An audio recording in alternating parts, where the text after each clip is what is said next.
Camera थोड़ा संक्षिप्त में बताइए, जब आरोपी को कोर्ट में पेश किया गया तब से लेकर अब तक क्या कुछ घटनाक्रम हुआ और आगे क्या कुछ होगा? अभी आज कोर्ट में आरोपी को हाजिर किया, उसके बाद उनको जुडिशियल कस्टडी ग्रांट हुई, जबकि पुलिस कस्टडी की 2 दिन की हमारी मांग थी, बट ऑलरेडी उसको 7 दिन की कस्टडी दी गई थी। उसके बाद आज जुडिशियल कस्टडी ग्रांट हुई। उसके बाद उन्होंने 4 एप्लीकेशन मूव की थी।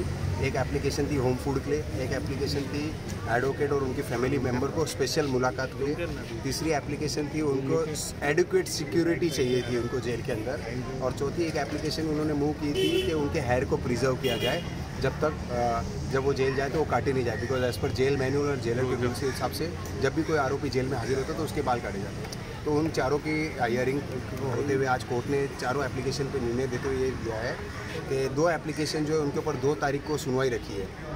एक तो उनकी बालों की एप्लीकेशन के लिए, और जो उन्होंने होम फूड और ये सब जो मांगा है उसमें जेल मैनुअल के हिसाब से जेलर का सेम मांगा है, और एडुकेट सिक्योरिटी के लिए सबसे इम्पोर्टेंट एक उसे आरोपी को जेल में जाने के बाद जो सिक्योरिटी चाहिए, अभी एक भिन्न प्रकार की एक एप्लीकेशन आज फाइल हुई है जो, और तीसरी और चौथी जो एप्लीकेशन है उनके ऊपर जेलर मैनुअल के हिसाब से जो भी ऑर्डर जेलर देगा उसको जेलर के हिसाब से जो जेल रूल है उस हिसाब से मैनुअल के हिसाब से ऑर्डर पास हुए हैं। अन्य 2 सर, जेल में क्या पिटाई का डर है? आखिर जेल में रहते हुए सिक्योरिटी की मांग करना कितना वाजिब है? ये तो उसका लॉयर और वो खुद बता सकता है उसको किस बात का डर है, क्योंकि मेरे हिसाब से जेल के अंदर एक जेलर के अलावा कम से कम 200-250 पुलिस ऑफिसर रहेंगे, उससे ज़्यादा सिक्योरिटी मेरे हिसाब से उसकी हो ही नहीं सकती।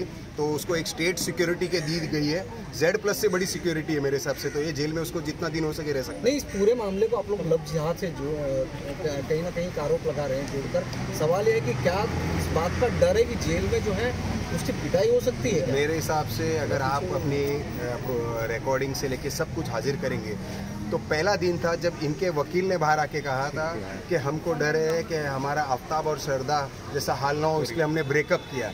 ये उनका आर्ग्यूमेंट था कोर्ट के अंदर। तो लव जिहाद का एंगल हमने नहीं दिया, उन्होंने शुरुआत की है। उसके बाद मीडिया ने बोला, मेरे हिसाब से तो वकील उनके जो वकील है उन्होंने शुरुआत की थी क्योंकि उनको ही दिमाग में लव जिहाद था, हमारे दिमाग में तो जरा भी लव जिहाद था ही नहीं। शीजान बता रहा है कि वो अपना पासवर्ड जो है गूगल वगैरह का भूल। हाँ, आज की रिमांड में ये सबसे बड़ी बात थी कि पुलिस ने भी ऐसा बोला कि जब शीजान को पूछा जा रहा है उसका पासवर्ड गूगल का और यूट्यूब अकाउंट्स का और चैनल्स का, तो वो भूल गया है। तो मेरे लिए भी ये शॉकिंग था कि इतना बड़ा 7 दिन की कस्टडी में बहुत कुछ चीज़ें भूलने भी लगा है और बहुत कुछ चीज़ें बार बार रिपीट भी करने लगा है।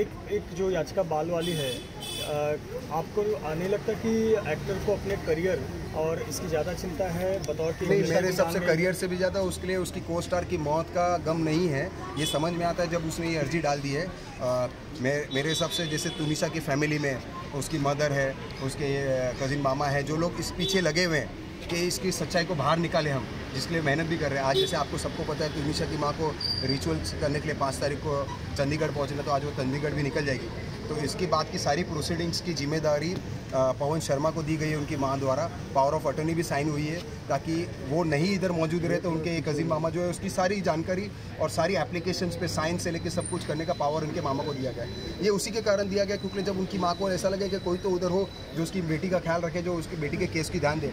पर यहाँ पर जब एक आदमी ऐसी अर्जी मूव करता है कि उसके लिए बाल इंपॉर्टेंट है, जबकि कोर्ट में मैंने पूछा कि बाल तो एक आर्टिफिशियल नहीं, वो नेचुरल ग्रोइंग पावर है। अगर वो काट के बाहर भी आ जाएगा तो 10 दिन 15 दिन में बाल उग जाएंगे, पर उसको डर अपने बालों का था।